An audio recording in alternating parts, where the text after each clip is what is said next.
Hey folks, Justin here with Blackhawk. So today we're going to do a quick instructional how-to video on how to install one of my favorite products, the jacket slot leg strap adapter. So let's take a look.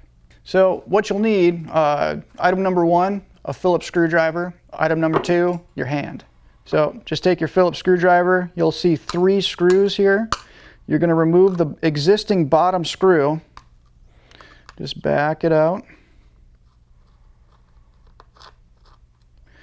So once you've got that out, just set it aside. You won't really need it because the screw that you're going to replace it with, that comes with the jacket slot leg strap adapter, is a little bit longer. Now you'll notice another thing that we come with here. This aluminum bushing, that's really critical because you want to put that aluminum bushing in the hole that you're going to select. You'll notice that there's 2 different holes here. This is for height adjustment. I like to have mine right a little bit high, so I'm going to put the aluminum bushing in that hole. Next, you're going to place that right over the existing screw hole that was there.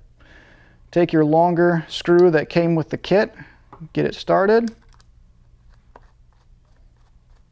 Now don't be afraid to actually torque this down pretty tight, because what you're doing is you're torquing it down on the aluminum bushing that was provided with the kit. So even if you get it fairly tight, you're not going to cause any binding issues with the material. So once you got it in there, you notice how it rotates nice and free. There's no binding at all, and it's just pivoting on that little aluminum bushing that's provided with the kit.